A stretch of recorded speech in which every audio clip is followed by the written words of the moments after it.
안녕하세요. 서터디 은미입니다. 현생에 치여 열심히 하루하루를 사느라 유튜브 영상을 찍기가 정말 어려웠는데요.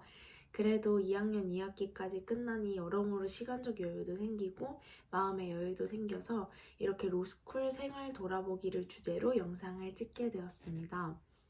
아직 로스쿨 생활의 진정한 꽃인 로3을 경험해보지는 못했지만 2학년까지 잘 마무리한 만큼 1학년, 2학년 생활을 모두 돌아보며 제가 경험한 로스쿨 생활에 대해 알려드리고자 해요. 물론 제가 지금의 학교를 다니기 전에 이화여대 로스쿨을 다닌 경험이 있지만 당시 1학년 1학기만 다닌 것에 불과했고 코로나가 극심할 시절이라 여러모로 학내 문화를 잘 느끼지 못했던 것 같아서 고려대 로스쿨에 한해서 제가 겪은 것들을 나눠보고자 합니다. 이야기 편의상 시간 순서대로 말해보며 영상을 찍어보겠습니다. 1-1학기에 대해서 이야기를 해보고자 하는데요. 저는 다소 특이 케이스로 결혼식을 치르자마자 거의 동시에 로스쿨에 입학했는데요. 이런 나름 파격적인 일정을 계획했던 이유로 제 무의식적인 생각 속에는 그래도 1학년 1학기를 경험한 반수생으로서 다른 동기들만큼은 학교에 적응하기가 용이하지 않을까 하는 근거 없는 믿음이 자리 잡고 있었던 듯 합니다. 그런데 실상은 그렇게 쉽지만은 않았던 듯 해요. 일단 정확한 사실 자료는 없는 듯 하지만 고려대 로스쿨 한 학년의 반수생이 40명, 50명이나 된다라는 소문이 정설처럼 여겨질 만큼 고대 로스쿨 내의 반수생의 수가 상대적으로 매우 많은 편이었고요. 그리고 고대 로스쿨은 한 학년마다 8개의 조로 나누어서 조를 배정하고 그 조를 중심으로 학교 생활을 하는 문화가 자리 잡아 있는 편인데요. 그런데 제가 결혼식을 2월 말에 올렸다 보니까 짧게라도 신혼여행 다녀오고 가족 인사 다녀오고 그러다 보니 3월, 4월까지도 개인 일정에 정신이 없어서 조 활동에 거의 참여하지 못했어요. 그런데 3, 4월 뒤에는 조 안에서도 이제 각기 마음이 맞는 사람들끼리 더 친하게 지내는 분위기다 보니까 조 전체가 자연스럽게 만나는 모임이 거의 마련되지 않더라고요. 사실 아직까지도 조 내에서 제대로 인사를 나눠보지 못한 분들이 많은 게 아쉬움 중에 하나입니다.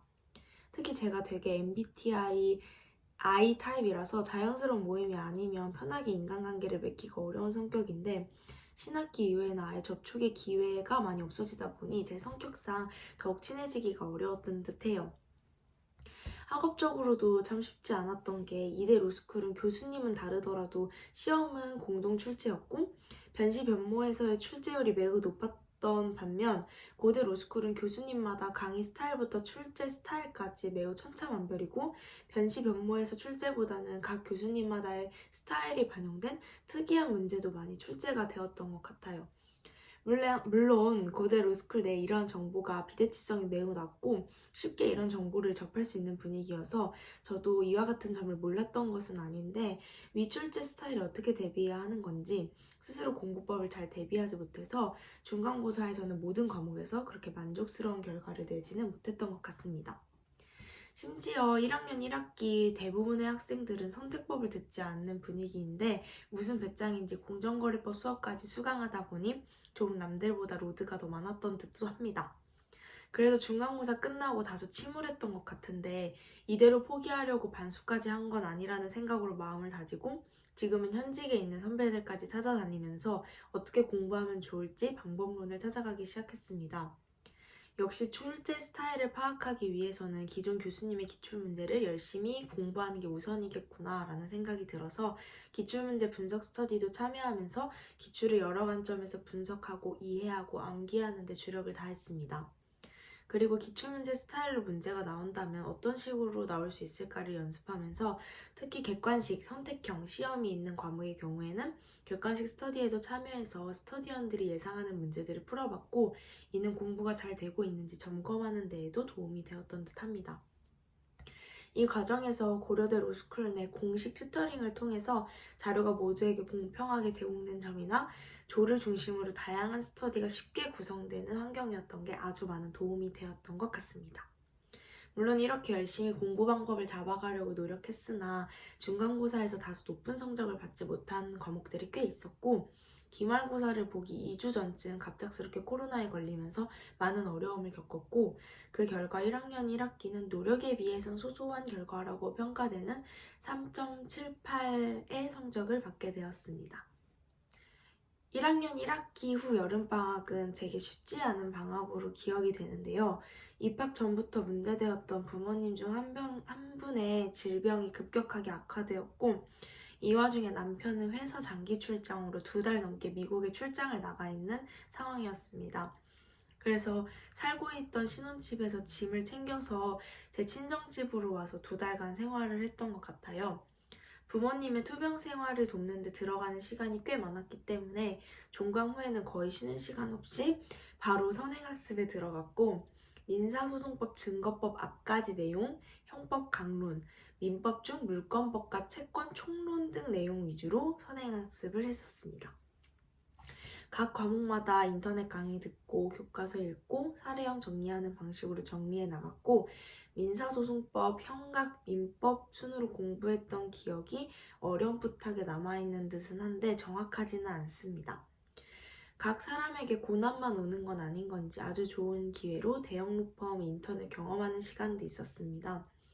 사실 이미 반수를 결정할 때부터 공직보다는 펌 변호사를 하고 싶다는 생각이 강해져서 반수를 해야겠다는 동기를 강화하기도 하였는데 직접 펌에 가서 인턴십을 경험하다 보니 펌 변호사로서의 삶 나쁘지 않겠다라는 생각이 더 강화되었던 듯합니다. 이 인턴십에서 정말 좋은 변호사님 2분을 멘토 변호사님으로 만나서 그 이후로도 종종 연락드리고 얼굴도 뵀었고 이 인턴십에서 지정된 조원들과는 지금도 방학마다 한 번씩 얼굴 보고 노는데 정말 이렇게 편안하고 좋은 사람들과 조로 배정되어서 이렇게 지금까지 연락하고 얼굴 보고 지낼 수 있다는 게 감사했던 것 같아요. 1학년 2학기는 고려대, 연세대, 로스쿨 위주로 처음으로 대형 펌에 컨펌될 수 있는 인턴십을 대비하는 진로와 한 발짝 더 가까워지는 시기입니다. 그래서 그런지 1학년 1학기는 대부분의 동기들이 학교에 적응하고 공부방법론을 찾아가고 친구들과 관계를 쌓아나가는 데에 또 힘쓰는 분위기를 느껴졌다면 2학기는 그보다는 분위기가 더 진중해지고 다들 공부에 좀 더 힘을 많이 쓰는 분위기가 많이 느껴졌던 것 같아요. 저도 여름방학 때 펌변으로 살고 싶다는 생각을 구체했었기 때문에 1학년 2학기는 개인적으로도 조금 더 무겁고 크게 다가왔던 것 같아요. 고려대 로스쿨의 1학년 2학기는 민법 중 물권법, 채권 총론 등을 위주로 한 고난도 쟁점들, 형법 강론, 헌법 중 기본권론, 민사소송법, 증거법 앞까지 내용을 학습하는 학기인데요. 각 내용이 다 중요하거나 생소한 내용이기도 하고 처음으로 하루에 2개씩 시험을 보는 날들도 생기면서 참 쉽지만은 않았습니다. 그래도 다행인 건 1학년 1학기 치열하게 공부방법론을 고민한 결과 저만의 공부방법론이 마련되기도 했었고 여러 가족 문제로 바쁜 중에도 선행을 대부분 하고 들어와서 마음의 안정도 있었고 성격이 급한 편이라 대부분의 인턴십 자소서를 빠르게 해결하고 학기에 임해서 생각만큼은 힘들진 않았습니다. 2학기에 좀 더 판례를 다독화해서 객관식과 사례형을 모두 대비하는 훈련을 많이 했던 것 같고 기출문제를 먼저 익혀두는 학습법의 효력을 많이 확인했던 학기였습니다. 이런저런 열심의 결과로 이후 겨울방학 때 2번의 인턴십을 경험하기도 했고 성적에 있어서도 3.92의 학점을 받고 학교 내에서 24등 내에 들어와 성적 우수상을 받기도 했습니다. 소소한 부상이지만 성적 장학금도 처음 받게 되었는데 기분이 정말 좋았어요. 1학년 2학기 후의 겨울방학에는 야심차게 2번의 인턴십에 참여했고 그중 한 회사는 이번 인턴십을 통해서 처음 방문하게 되는 곳이라 그 문화를 경험할 수 있다는 것만으로도 매우 신나기도 했습니다. 특히 컨펌이 달려있는 첫 인턴십이다 보니 과제를 처음으로 진지하게 그리고 열심히 수행했고 당연히 난이도가 많이 낮아진 버전이겠지만 실무에 투입되면 이런 일을 맡게 되겠구나 라는 생각을 하며 재미난 시간들을 보냈던 것 같아요. 여기서 짧게 과제를 하면서 정말 후회되었던 포인트들을 말씀드리자면 첫 번째로 우선 관련 파일을 주시면 뭐든지 처음에 다 열어보자 라는 것입니다. 제가 한 펌에서 상법 관련 과제를 받았고 문제지만 열고 혼자서 쟁점 잡느라 힘들어하고 고민하고 하던 중에 시간이 얼마 남지 않아서 이젠 모르겠다 하고 답지를 폈는데 답지의 쟁점을 알려주는 설명이 있었습니다. 제가 고민해서 얻어낸 결론이 맞긴 했지만 남들은 들이지 않았던 시간을 혼자 들이고 시간을 버린 격이라 정말 아쉬웠던 점이었어요. 그 뒤부터 뭔가 파일이 날라오면 일단 다 열고 봤었는데 다른 파일에 과제를 대처할 때 전제가 되는 사실관계나 지켜야 하는 룰 같은 게 적혀 있는 경우가 왕왕 있어 이 방법이 정말 큰 도움이 되었습니다. 둘째, 시간 엄수를 제일로 하자. 제가 한번 이런저런 착오로 과제 파일을 5분 정도 늦게 보낸 적이 있었는데 저녁 식사 시간에 멘토 변호사님께 이런 실수를 해서 정말 아쉬웠다고 소감을 말씀드리자 빈말로라도 이 실수를 한 점이 생각보다 괜찮을 수 있다고는 말씀하지 않으시더라고요. 그리고 제 생각으로도 여러 이유든 가장 당연한 규칙이었는데 왜 그 시간을 못 지켰지? 하는 생각이 계속 들었고요. 다들 1년 배운 로스쿨생들인 만큼 사실상 내용적으로는 실력이 거기서 거기일 수밖에 없는 상황에서 형식적인 요소를 잘 지켰냐가 생각보다 그 사람을 평가함에 있어서 매우 크게 작용하지 않을까 하는 생각이 들었고 실제로 폄훼 변호사님들도 이런 점을 매우 강조해 주셔서 역시나 되게 평가에 있어 중요한 포인트구나 라고 생각했던 것 같습니다. 마지막으로는 너무 긴장하고 힘주지 말고 스스로 를 편안하고 진솔하게 보여드리자 라는 것입니다. 결국 저는 1개월 때 경험한 두 로펌에서 모두 채용 확정을 받지 못했었는데요. 그 이유 중 또 하나가 제 자신을 솔직하게 보여드리지 못해서이지 않을까 하는 생각도 들었어요. 제 MBTI가 INTJ인데 첫 로펌에서 외향적인 모습을 의도적으로 보여드리다 보니 초반에는 여러 사람들로부터 MBTI가 E인 것 같다 라는 얘기도 들었었는데 그게 진실이 아니다 보니까 갈수록 제가 알게 모르게 지쳐가고 있었더라고요. 그리고 두 번째 펌에서는 그 펌을 향한 마음을 진솔하게 잘 드러냈었지만 당시 그 펌에 채용되고 싶다는 마음이 너무 커서 좋은 모습만 보여드리고 싶다는 강박감에 부담이 많이 됐었던 것 같아요. 근데 이후에 말하겠지만 2학년 여름방학 때 다른 로펌에 나가게 되면서 이게 무게잡고 내가 아닌 모습을 꾸며낸다고 능사가 아니겠구나 라는 걸 많이 느끼고 그냥 제 자신을 그대로 보여드리고 그런 저를 좋아해 주시겠지라는 믿음으로 당당하게 시간을 보내보자고 생각했더니 지난 펌들에서는 드러내지 않아도 들켜서 좋지 못한 평가를 받았던 부분들이 오히려 좋은 평가를 받게 되는 계기가 되기도 하더라고요. 그래서 지난 1학년 겨울방학 때 너무 긴장하고 힘주었던 게 좋은 방법이 아니었겠다는 생각이 더더욱 들었던 것 같습니다. 아무튼 결국 한 펌의 최종 면접 단계에서 탈락하게 되면서 1월 중순까지 이래저래 복잡하고 힘든 시간들을 보냈던 것 같은데요. 이대로 모든 걸 포기해버리면 저를 채용하지 않은 회사의 의견을 더 강화해주는 것밖에 되지 않는다는 생각과 조금 더 힘을 내보면 후회 없이 그리고 미련 없이 어떤 결과든 받아들일 수 있지 않을까 하는 생각에 1월 중순부터 급하게 선행을 시작했던 것 같습니다. 약간은 익숙한 민소 증거법 이후 내용을 공부하면서 사례집만 간단히 훑어보았고 고려대 로스쿨은 형사소송법을 2학년 1학기에 전체 다 나가기 때문에 홍영철 강사님의 책과 이주원 교수님의 책을 메인으로 잡아서 선행을 하였습니다. 형소법은 사례집은 따로 당시에는 검토하지 않았던 것 같아요.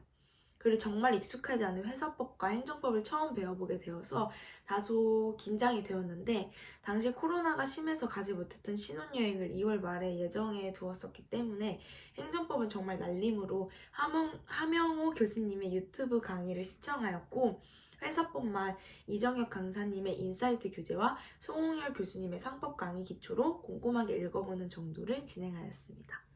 2학년 1학기를 또 설명드리자면 지난 겨울방학 때 최종 면접까지 경험하면서 내심 1개월에 채용되지 않을까 하는 기대감에 잠겨있던 저였기에 학교에 가서 채용이 확정된 친구들의 소식을 들으며 열등감이나 조바심 없이 온전히 기뻐해줄 수 있을까 하는 생각, 걱정을 많이 했었던 것 같아요.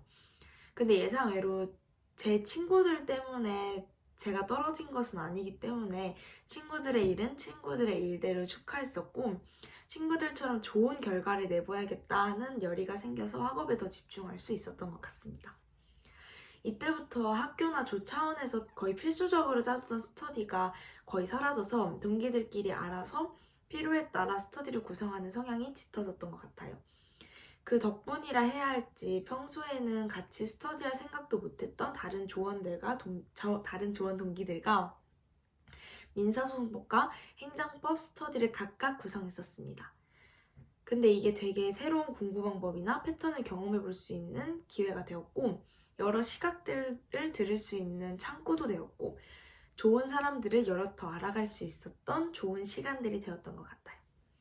그리고 2학년 1학기 수강 신청을 다소 망해서 정말 걱정이 많았는데 의외로 연달아 듣게 된 민사소송법 교수님의 강의력에 감탄하며 이창한 사례집 기반으로 교수님 스타일의 답안 작성법을 익히는 훈련을 많이 할 수 있었고 그게 결과적으로 좋은 결과로 이어졌고요. 형소법은 제가 형법총론, 강론, 형사소송법까지 연이어 수강했던 교수님을 듣게 돼서 거의 시행착오 없이 바로 학업에 임했고 덕분에 중간고사 때 평균보다 10점 이상인가 높은 점수를 받았던 것 같습니다. 이때 이창현 교수님의 사례집을 정말 많이 참고했고 수업 때 교수님이 사례나 기록형에서 써야 하는 답안 골자를 말씀해 주시면 그걸 메모했다가 모답으로 구성해보기도 했었고 언급해주시는 판례들은 웬만하면 객관식이나 사례형으로 변형해보려고 노력했던 것 같아요. 회사법은 처음으로 객관식 위주의 평가인을 봤는데 이 기회를 통해서 제가 사례형에 강하지 객관식에는 정말 취약하다는 것을 알게 됐습니다. 그래서 지금 변호사 시험을 준비할 때에도 객관식을 쉽게만 볼 수 없겠다고 생각하게 되는 것 같아요. 행정법은 처음엔 이게 무슨 법이지? 왜 이렇게 이론이나 독일에 대한 이야기가 많지? 했는데 같이 꾸린 스터디를 통해서 기출문제 무답도 구성해보고 최신 판례도 많이 접해보고 사례집의 답안들을 유형화해보니 얼추 이런 얼개로 출제되는구나 라는 감이 당시에는 생겼던 것 같습니다. 그리고 처음으로 요건사실론이라고 민사법 기록형 문제를 준비하는 수업 그리고 고려대 로스쿨 민법의 희망 최효진 교수님의 수업을 듣게 되었는데 뭔가 과제도 매주 있고 답이 어느 정도 정해진 과제를 오랜만에 풀다 보니까 고등학교 때로 돌아간 것 같아서 신기했어요. 청구 취지, 청구원이 공부하면서 이제까지 공부했던 민법의 중요 부분을 위주로 다시 정리해보는 느낌이 들기도 했고요. 그래서 지금도 만나는 후배들에게 요건사실론 수업은 2학년 1학기 때 듣는 거 너무 좋은 것 같다라고 추천하고 있습니다. 이런 식으로 수업을 열심히 들은 결과 완화된 상대평가에서 엄격한데 완화된 이상한 상대평가로 바뀌어서 걱정이 많았지만 고려대 로스쿨에 입학한 이래로 가장 높은 성적인 4.09를 받게 되었습니다. 마찬가지로 소소한 부상이지만 성적 장학금도 받아서 이게 꿈이야 생시야 이렇게 연달아 장학금을 받게 되다니 하기도 했습니다. 그 장학금을 모아서 부모님과 시부모님 각각 효도 여행도 다녀왔는데 너무 재밌었어요. 1학년 겨울방학 때 좀 더 성적이 올랐던 덕분인지 한두 개의 로펌을 제외하고 대부분의 채용 전제 인턴십을 진행하는 펌들의 인턴십에 합격했습니다. 그리고 여러 일정상의 문제로 가장 빠른 일정이자 제일 궁금했던 펌의 인턴십을 나가게 되었습니다. 지난 1학년 겨울방학 때 문제점들을 복기하며 그 문제들만은 다시 반복하지 말자는 생각으로 자신감 있게 임한 결과 감사하게도 현재 그 펌의 채용 확정을 받게 되었습니다. 그래서 이 여름방학은 다소 풀어진 마음으로 편안하게 쉬면서 보냈던 것 같아요. 7월 달에는 홍영철 강사님의 캡슐 기반 강의를 들으며 캡슐을 정리했고 그 과정에서 친구들과 함께 형법, 특별형법 단권화 교재를 만들었고요. 8월 달에는 제가 좋아하는 로스쿨 등기들과 형제실 스터디를 꾸려서 모범 검토 보고서를 그대로 따라 적어보는 시간을 가졌습니다. 여행도 다녀오고 그러니까 어느새 방학이 끝나 있는 진기한 경험을 했었습니다. 학기가 시작하면서 처음으로 형사재판 실무, 검찰 실무라는 전국구 시험을 경험하게 되는데 어떤 마음가짐으로 임해야 하는 걸까 하는 고민을 은근하게 했었습니다. 사실 펌에 채용 확정되기 전까지는 직전 학기에 들었던 요건사실론이 너무 재밌어서 로클럽 쪽으로 가보는 것도 좋겠다는 생각이 스멀스멀 들고 있었는데요. 근데 채용 확정된 펌의 분위기 등이 너무 마음에 들어서 굳이 로클럽을 거칠 필요가 있을까 하는 회의감이 방학 내내 정말 많이 들었던 것 같아요. 그래서 뭔지 모르겠지만 일단 뭐든 열심히 해야 하는 건가 하는 여러 고민을 거치다가 괜히 마음도 없는데 열심히 해봐야 황새 따라가다 가랑이 찢어지는 결과밖에 되지 않겠다 하는 생각에 그냥 정말 좋은 변호사가 되기 위해 필요한 과정으로 열심히 임해보자 라는 마음을 굳혔던 것 같아요. 그래서 방학 때 함께한 친구들과 형제실은 주 2회, 검실은 주 1회 정도의 스터디의 시간을 가졌고 형제실은 기재례 빈칸 뚫기 자료를 만들어서 기재례를 얼추 암기하려고 노력했고 링크 판례는 부족하지만 앞부분까지는 좀 열심히 읽었고 기록은 모두 결과는 마치고 내용은 비슷하게 써보려는 정도로 연습을 했던 것 같고요. 검실은 막판 되어서야 검실 열심히 준비하던 친구의 도움을 받아서 나름의 기재례 자료를 암기했고 방학 때 만들어둔 단권화 자료를 1회독했고 최신 판례 자료를 1회독하는 정도로 했었습니다. 그 외에도 행정법을 좀 탄탄하게 준비하고 싶어서 행정법 강론 수업과 행정쟁송법 수업을 각각 수강했고 각 수업에서 강론과 쟁송법 수업의 단권화 교재를 만들기도 했습니다. 이외에도 상법 총칙 수업을 들었는데 단권화 교재를 만들기는 했으나 좋은 선택이었는지는 더 두고 봐야 할 것 같아요. 그렇게 집중해서 듣지는 못했던 것 같습니다. 이렇게 하니까 이래저래 준비생이 아니다 보니 전국 등수는 확인하지 못했지만 형제실은 학내에서 A0를, 검실은 학내에서 B뿔의 성적을 받았습니다. 근데 뭐 처음부터 전국적으로 높은 등수까지 받으려는 것은 아니었기 때문에 등수를 확인하진 않았지만 이 정도면 감사해야겠다라고 하면서 만족해야겠다라 생각했고 후회는 없는 것 같아요. 이렇게 2년의 생활을 보내고 지금의 2학년 겨울방학이자 3학년을 앞둔 방학의 시간들을 보내고 있는데요. 요즘은 윤도환 강사님의 암기장을 베이스로 민사법을 다시 살펴보는 시간을 가지고 있습니다. 지금 방학이 현재 진행형이기 때문에 지금 보내고 있는 방학에 대해서는 이래저래 할 말은 많지 않지만 2학년 2학기 때 잘 요약해두지 못한 형소법을 다시 살펴보고 일본 여행도 다녀오며 쉼을 갖는 시간들을 보냈던 것 같아요. 분명 생활에 대해서 전달하고자 했던 것 같은데 열심히 대본을 적다 보니까 학업과 진로에 대해서만 구구절절 이야기한 것 같다라는 생각이 드는데요. 마무리하면서 그 외의 이야기를 좀 더 붙여보자면요. 1학년 1학기 때 좋은 동기들을 만날 수 있을까? 염려하던 제게 정말 많은 동기들이 먼저 다가와 줬습니다. 그래서 지금은 애정하는 동아리도 가입해 있고 너무나 애정하는 동기들도 많이 생긴 것 같아요. 로스쿨에서의 인간관계나 사회생활에 대해서 걱정하시는 분들이 꽤 계실 것 같고 또 누군가에겐 로스쿨에서의 그러한 생활들이 다소 어렵게 다가올 수도 있을 것 같아요. 근데 한편으로는 사람 사는 곳인 만큼 좋은 사람들도 정말 많다는 점을 말씀드리고 싶어요. 스스로를 더 좋은 사람으로 가꾸어가고 계신 분이라면 비록 초반에는 새로운 사람을 만나는 일이나 좋은 사람을 알아보는 일이 힘들 수 있겠지만 언젠가 돌아보면 주변에 좋은 사람들이 많이 남아있을 것이라고 말씀드리고 싶어요. 파워 내향인에 그리 좋지 못한 저에게도 정말 많은 좋은 동기들이 생겼답니다. 그리고 건강에 대해서 우려하시는 분들도 많으실 것 같은데 저는 고등학교 때 건강검진이나 체력검사 같은 거 하면 정말 근육 없어 보이게 생겼는데 의외로 근육을 타고 태어났으니까 부모님께 감사하라 라는 말을 들을 정도로 기초 체력은 꽤 괜찮았는데요. 근데 로스쿨에 들어와서 학업을 감당하면서 때로 너무 힘들고 체력이 딸린다는 생각을 한 적이 많았던 것 같아요. 근데 그런 만큼 이전보다 더 시간을 내서 유산소 운동을 챙겨 하게 되기도 하고 영양제를 챙겨 먹게 되기도 하다 보니 나름 지금은 밸런스 있는 체력을 구비하고 있지 않나 하는 생각이 듭니다. 특히 체력 걱정되시는 분들 자신과 잘 맞는 운동이나 운동 패턴을 꼭 마련해 가시기를 추천드려요. 그래서 대본을 적고 찍는 영상임에도 매우 두서가 없는 것 같지만 저의 로스쿨 생활을 돌아보는 게 주제인 만큼 조금 두서 없는 점을 양해해 주신다면 정말 감사하겠습니다. 아울러 입시와 멀어진 지금 제가 유튜브를 통해서 어떤 이야기를 할 수 있을지 모르겠어서 유튜브를 거의 놓고 있었는데요. 그런데 후배들 중에 간혹 제 유튜브를 보며 입시를 준비했었다고 말해주는 고마운 분들이 많아서 아직은 제가 할 수 있는 이야기가 남아있지 않을까 하는 생각에 많은 고민들을 하게 되는 것 같아요. 그 고민의 산물로 이 영상을 찍게 된 것이기도 한데요. 앞으로도 고민하다가 이런 이야기 하면 좋겠다 싶은 게 생각난다면 열심히 만들어서 올리겠습니다.